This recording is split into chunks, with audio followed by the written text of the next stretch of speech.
Hello दोस्तों, स्वागत है आपका हमारे YouTube channel Atul government live पर। दोस्तों, कल आपने एक वीडियो देखा जिसमें हमने आपको तीन ऐसी बातें बताई जिसमें रेलवे ग्रुप डी के जो आप उन बातों को फॉलो करेंगे तो आपका एग्ज़ाम 100% क्रैक होगा। दोस्तों, आज हम आपके साथ डिस्कस करने वाले हैं रेलवे ग्रुप डी का संपूर्ण सिलेबस, जिसमें आपको ये पता चलेगा कि हमको क्या क्या पढ़ना है और किस में कितना वेटेज है, यानी कि किस चैप्टर में कितना वेटेज है, मैथ में, साइंस में, रीजनिंग में, सब में आपको जीके जीएस करंट में क्या क्या पढ़ना है, क्योंकि ये बहुत ही ज़रूरी है। कल वाला वीडियो जरूर देख लेना, जिससे कि आपको एक रास्ता तय हो जाएगा। और सभी लोगों ने फॉर्म भर दिए हैं और जो भी एस्पिरेंट है ग्रुप डी के, वो अपने इस चैनल से जुड़ जाएं, जिससे कि आपको जो है उस रास्ते पर मैं आपको बताता चलूँगा और आप चलते चलिएगा। ठीक है दोस्तों, तो आइए हम लोग इस वीडियो में मिलते हैं, आपको बताते हैं कि आपको क्या क्या पढ़ना है और पूरा संपूर्ण सिलेबस डिटेल से डिस्कस करते हैं। आपको ज़रूर देखना चाहिए दोस्तों, इतनी गहरी आप तैयारी करने जा रहे हैं, आपको ये तो पता होना चाहिए कि हमको आखिर पढ़ना क्या है। दोस्तों, आइए आपको डिस्कस करते हैं।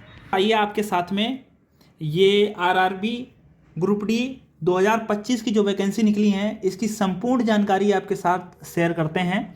और इसका पूरा सिलेबस मैंने डिटेल्स में एनालिसिस किया हुआ है, साथ साथ में देखा है कि किस में कितने क्वेश्चन आ रहे हैं, मैथ में कितने हैं, रीजनिंग में कितने हैं, साइंस में और जीके जीएस में। साथ साथ में चैप्टर वाइज भी मैंने डिस्कस कर दूंगा इसमें, और किस चैप्टर से कितना जो है क्वेश्चन बन पा रहा है वो भी हम आपके साथ शेयर कर देंगे, जिससे कि आपको आसानी हो जाएगी समझने में कि किस किस चैप्टर को तो हमको छोड़ना ही नहीं है, बिल्कुल हमको उसको रट लेना है दोस्तों।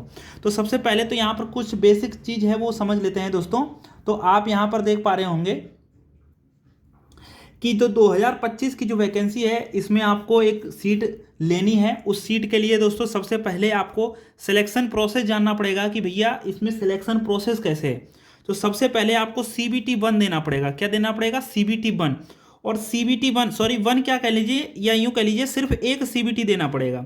CBT का मतलब होता है कंप्यूटर बेस्ड टेस्ट, यानी कि आपको इसमें कंप्यूटर बेस्ड एग्जाम होगा, यानी कि आपका कंप्यूटर पर एग्जाम होगा। ठीक है। अच्छा, फिर उसके बाद में आपका सेकंड चरण आएगा, PET देना पड़ेगा, फिजिकल इफिशियंसी टेस्ट, जिसमें आप लोगों को सबसे पहले 35 किलोग्राम 35 किलोग्राम का एक रेता होगा बोरी का, और वो आपको उठाना पड़ेगा। टेबल पर रखा होता है, उस टेबल से आपको उठाना रहता है, और 100 मीटर चलना है, 2 मिनट का टाइम है। और लड़कियों के लिए शायद यहाँ पर 20 किलोग्राम रहेगा, वही 100 मीटर 2 मिनट में रहेगा, लड़कियों के लिए 20 किलोग्राम रहता है। और अगर बात कर लें PET में, 1 किलोमीटर की रनिंग है, यानी कि 1000 मीटर की रनिंग रहती है, 4 मिनट 15 सेकंड में लगानी पड़ेगी। और वहीं लड़कियों के लिए 1000 जो रहती है वो 5 मिनट 40 सेकंड के समथिंग में है, 5 मिनट 40 सेकंड आप कह सकते हो। ठीक है। अच्छा, इसमें फिर तीसरा चरण है। ये सारी चीज़ें जब आप इसमें भी क्वालिफाई हो जाएंगे, इसमें भी क्वालिफाई हो जाएंगे, फिर दोस्तों आपके पास आएगा DV एंड मेडिकल। तो सबसे पहले DV होगा कि मेडिकल होगा, तो सबसे पहले डॉक्यूमेंट वेरिफिकेशन होगा। अगर आपके सारे डॉक्यूमेंट सही हैं तो आपको एक मेडिकल के लिए बता दिया जाएगा कि इस वाले जो है मंडल में आप चले जाइए, यहाँ पर मेडिकल आपका होगा। जो रेलवे का हॉस्पिटल होता है वहीं पर मेडिकल होगा। मेरा इज्जत नगर बरेली में जो है हॉस्पिटल था, इज्जत नगर में, तो वहाँ हुआ था। उसके बाद में ये सारी चीज़ें कर लेंगे तो एक फाइनल कट ऑफ रहेगी। अगर आप उस कट ऑफ में हैं तो आप को बधाई है कि आप रेलवे ग्रुप डी की एक सीट पक्की कर चुके हैं। बस आपको महीने भर के अंदर आपको ट्रेनिंग के लिए बुला लिया जाएगा, 15 से महीने भर की ट्रेनिंग कराएंगे, उसके बाद में आपको भेज देंगे। ठीक है।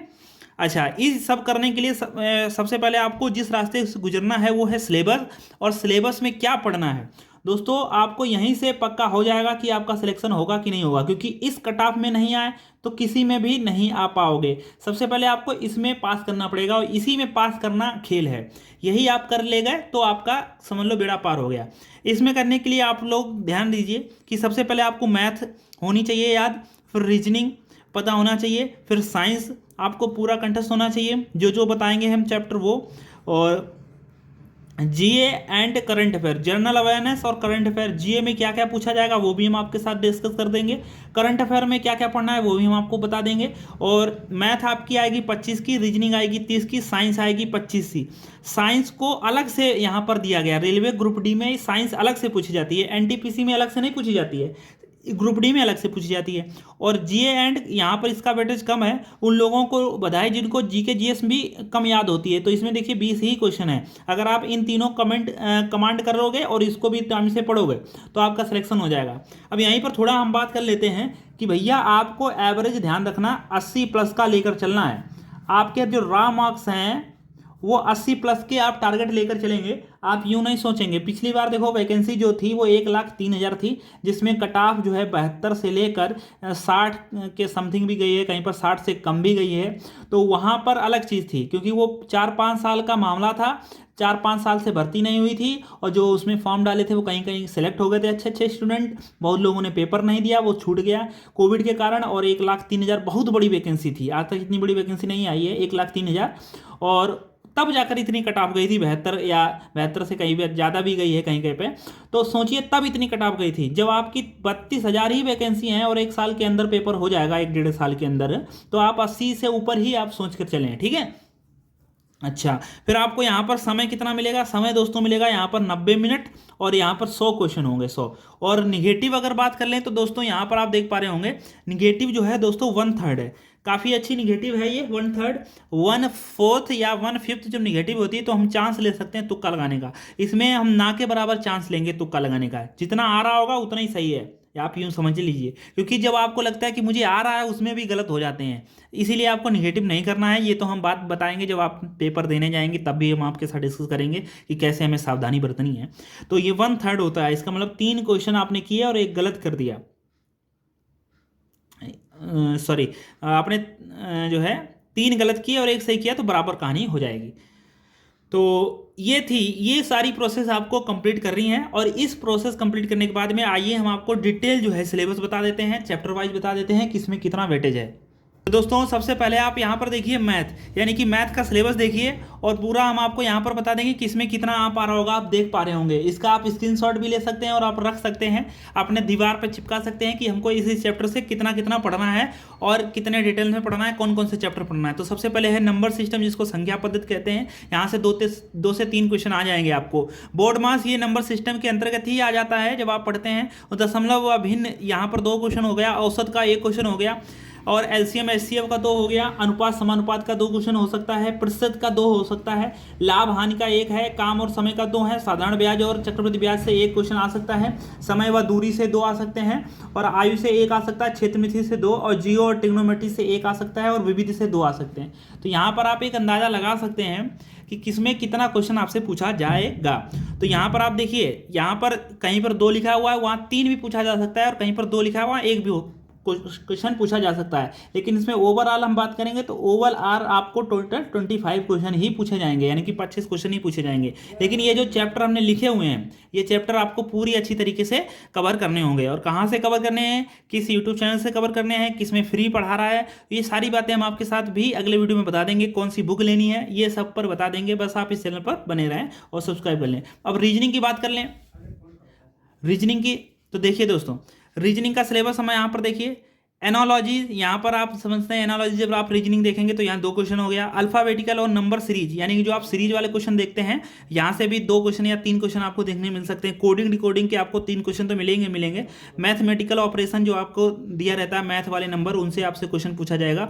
सिलॉजिज्म के आपके 2 क्वेश्चन हो सकते हैं, 2 से 3 भी हो सकते हैं दोस्तों, यहाँ पर आप ध्यान रखें, 2 से 3 क्वेश्चन भी हो सकते हैं क्योंकि सिलॉजिज्म पूछा जाता है। वेन डायग्राम का 1 क्वेश्चन हो सकता है दोस्तों, डीआई से 1 क्वेश्चन होता है, कंक्लूजन एंड डिसीजन से 1 से 2 क्वेश्चन हो सकते हैं, एनालिटिकल रीजनिंग से 3 क्वेश्चन हो सकते हैं, क्लासिफिकेशन से 2 से 3 क्वेश्चन हो सकते हैं, और यहाँ पर डायरेक्शन से क्वेश्चन 2 हो सकते हैं, और स्टेटमेंट एंड आर्गूमेंट, तो यहाँ पर स्टेटमेंट वाले भी 2 से 3 क्वेश्चन हो सकते हैं दोस्तों। और यहाँ पर क्लॉक एंड कैलेंडर से भी 2 से 3 क्वेश्चन हो सकते हैं, डाई से हो सकता है, विविध से आपसे 2 से 3 क्वेश्चन हो सकते हैं। तो ये क्वेश्चन यहाँ पर आप पॉसिबिलिटी है इतने हो जाएंगे। अब बात कर लेते हैं दोस्तों यहाँ पर आपसे साइंस की। तो दोस्तों जनरल साइंस की अगर हम बात करें, ये पार्ट 3 जो आपको कंप्लीट करना है, इसमें आपको फिजिक्स में 7 से 8 क्वेश्चन हैं, केमिस्ट्री में आपके 7 से हैं, बायोलॉजी में आपके 9-10 क्वेश्चन, 8-9-10 क्वेश्चन हो जाएंगे, टोटल आपके 25 क्वेश्चन हैं। अब इसमें मैंने चैप्टर नहीं किया हुआ है, क्योंकि आपको पूरा इसमें जो फॉलो करना है वो 10th की एनसीईआरटी फॉलो करनी है। जो भी टीचर 10th की एनसीईआरटी पढ़ा रहा है वो आप वहाँ से फॉलो करिए और उसी को पढ़िए। 10th की एनसीईआरटी है दोस्तों, वही यहाँ पर जो क्वेश्चन आएंगे 10th की एनसीईआरटी में जो भी दिया गया है, जो भी अच्छे से पढ़ा रहा है वहीं से पढ़िए। और मैं भी आपको इसमें गाइड करूँगा कौन सी बुक लेनी है ये भी हम आपके साथ डिस्कस कर देंगे। अब बात कर लेते हैं थर्ड पोर्शन जो आपका 20 नंबर का आएगा। इसमें जीए एंड करंट अफेयर यानी कि जनरल अवेयरनेस में करंट अफेयर पढ़नी है। तो देखो स्पोर्ट्स के 2 क्वेश्चन होता है, स्पोर्ट आपका करंट अफेयर के अंतर्गत ही कवर हो जाएगा।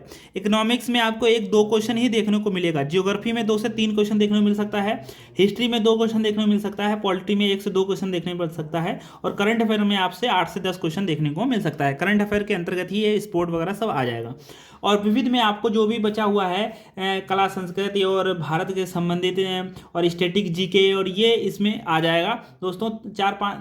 4-5 नंबर यहाँ से आपके पूछे जा सकते हैं दोस्तों। अगर आपको करंट अफेयर जो है 8 पूछा जाएगा तो विविध 4-5 पूछ लिया जाएगा। तो ये है, आपको पूरा इतना पढ़ना है।